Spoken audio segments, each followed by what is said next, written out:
que é relevância? Nós sabemos que a relevância, assim, o que nos leva a entrar com recurso especial. Ora, quando o cliente insiste ou quando tem um valor mais complexo, te leva a quando você vê que o tribunal está decidindo totalmente contrário. E eu dou alguns exemplos aqui processuais. Eu estou com um recurso especial do escritório para fazer, que é basicamente o juiz extinguiu a, a execução por causa dos embargos e deu honorários nos embargos. Na execução, não deu honorários. Extinguiu a execução, não deu honorários, dizendo que os honorários dos embargos já envolvem tudo. Tem repetitivo sobre isso. Aí você embarga e fala para o juiz, olha, está aqui o repetitivo, o juiz mantém a decisão, fala que é efeito infringente, você recorre para o tribunal mantém a decisão num julgamento que cada dia mais eletrônico, sem debate e tudo mais. E aí, essa matéria que ofende repetitivo chega lá. Dia desses, por exemplo, também é uma matéria que afeta o meu doutorado, né? Que o meu doutorado eu fiz em decisão parcial, né? Com mérito e sem mérito. E eu tenho um processo que eu excluí o litisconsorte e não deram honorários. Eu não quis atrapalhar a vida do meu cliente, deixei transitar em julgado e entrei com uma ação de cobrança de honorários. Está no parágrafo 18 do artigo 85. Ação de estipulação de honorários omissos, né? Isso foi uma briga. Tem um artigo histórico do Barbosa Moreira sobre isso, né? E o CPC resolve isso. O que o tribunal vem e diz? Não cabe ação de honorários. Ou seja, os tribunais do Brasil refutam leis federais, ou por desconhecimento, ou porque não querem aplicar.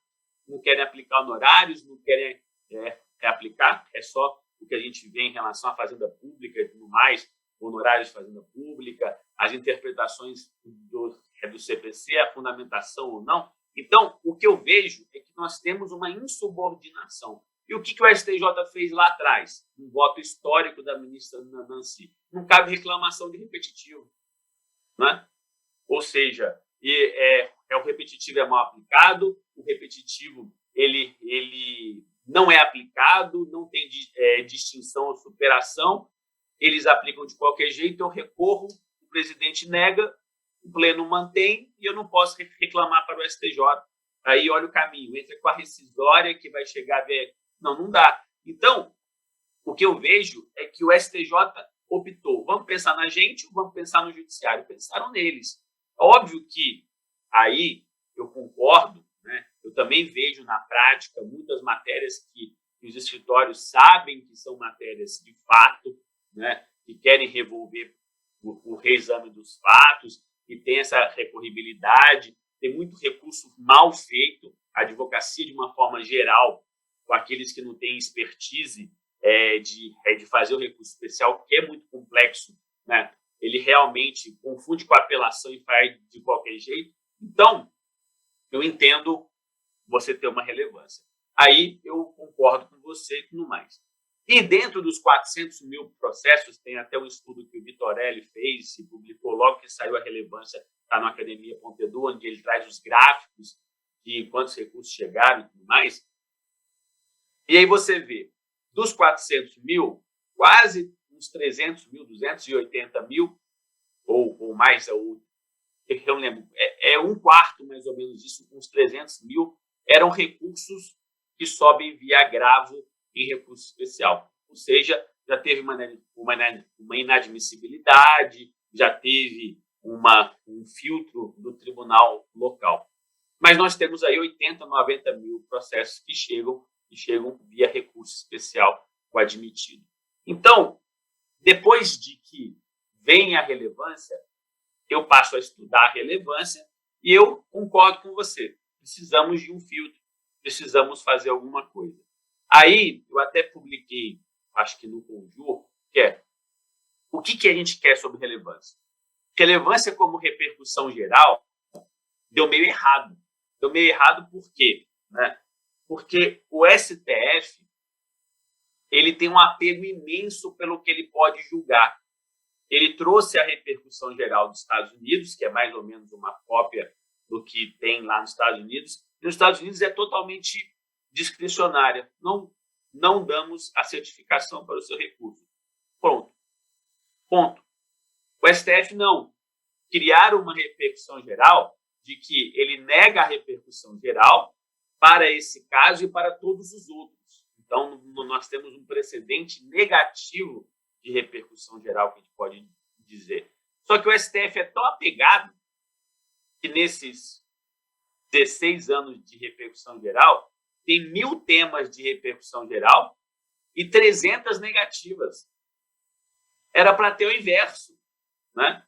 Era para que o STF tivesse 300, 250 temas de repercussão geral e 1.000 negativas. Só que como tem um aspecto amplo de, se eu não julgar agora, eu não julgo nunca mais, mas tem revisão de negativa. Tem revisão de negativa, mas ninguém revê a negativa, né? Você passar por todas essas camadas de recorribilidade é difícil. Então, o próprio STF, e aí eu escrevi um artigo com o professor Marco Antônio Rodrigues sobre a emenda regimental do STF 54 de 2000, onde criaram, aí você pode até questionar se é constitucional ou não, mas eles criaram a repercussão geral negada para o caso, né? Então, o ministro relator pode pegar o seu RE e falar assim, não tem repercussão geral, mas só para o seu caso. Essa matéria, em outros possíveis recursos, a gente reanalisa para saber se tem relevância ou não para todos os casos. Então, o próprio STF não sabe o que fazer, porque se você for ver, é simples. Chega o RE, se ele tem repercussão geral, vira tema e não julga mais a matéria, ao menos em tese isso. Então, o STF só deveria julgar pouquíssimos recursos extraordinários e depois aqueles de presunção de repercussão geral, ou seja, contra súmula ou precedente qualificado ou dominante do STF. Então, teria só reafirmação de jurisprudência, e aí isso, com o tempo, diminui, e o resto tudo suspenso. Só que, de uma certa maneira, o STF dá um jeito de criar um limbo entre os dois.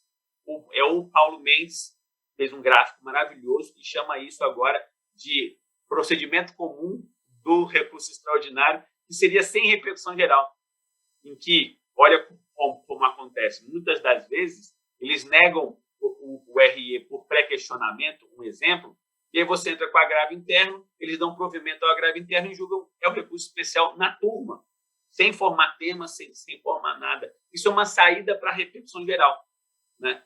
Que a repercussão geral ela foi boa, ela reabaixou os processos, mas precisa de tempo para poder julgar tudo, né? Teve um estudo que disse que se o STF parasse para julgar todas as repercussões gerais e só fazer isso no pleno, sem ADIM, sem nada, seria quase 4 anos só julgando repercussão geral já suscitada e afetada tudo mais. Então, esse não é o caminho para o STJ. O STJ, e aí eu repito, ele é muito maior do que o STF.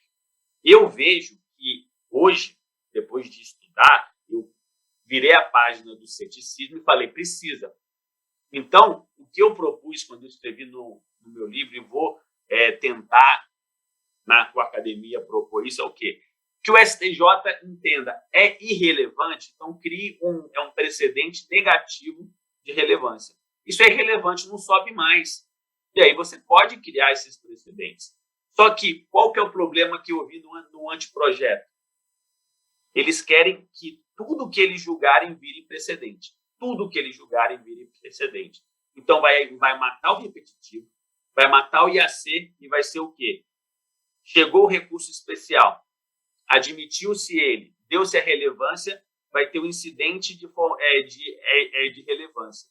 E aí vai formar vai formar uma decisão em sistema de relevância, que seria mais ou menos no sistema de repercussão geral, não vai ter mais repetitivo, ao menos daqui a alguns anos, vai ter uma transição em relação a isso, e aí tudo que o STJ vai julgar seria em sistema de relevância. E eu não sei e aí pegando os exemplos que eu dei da minha atuação de recurso especial, que eu faço muito recurso especial para outros escritórios e tudo mais, eu não sei se todos os assuntos que precisam de cassação, porque eu vejo o STJ como é o tribunal que chega para os tribunais de segundo grau e diz: vocês estão deixando de aplicar a lei, caça e julga, né? Então, eu não sei se eles vão conseguir ou ter tema demais, e aí pode ficar inviável, né? Vamos supor ali, depois de 5 anos, ter 2.000 temas de relevância,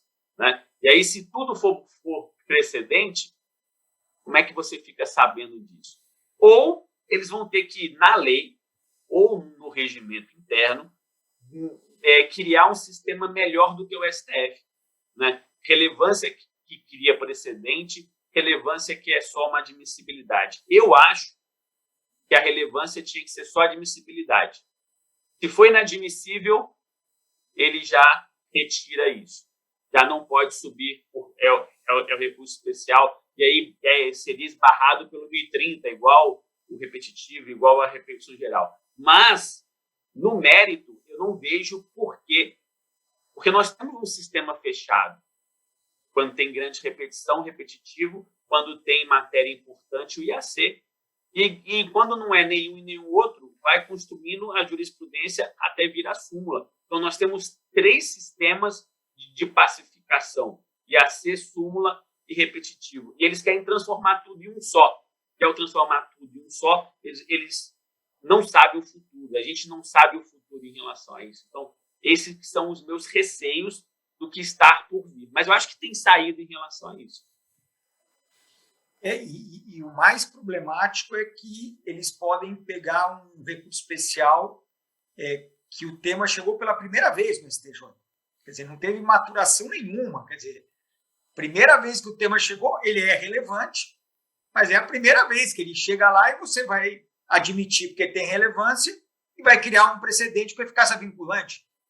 Quer dizer, aí vai estourar uma porrada de distinguishing, porque, obviamente, o tema não vai estar maturado, vai aparecer um monte de fundamento jurídico que não tinha sido pensado, que não foi apreciado, e aí vai ser aquele precedente com eficácia vinculante que não vincula, né?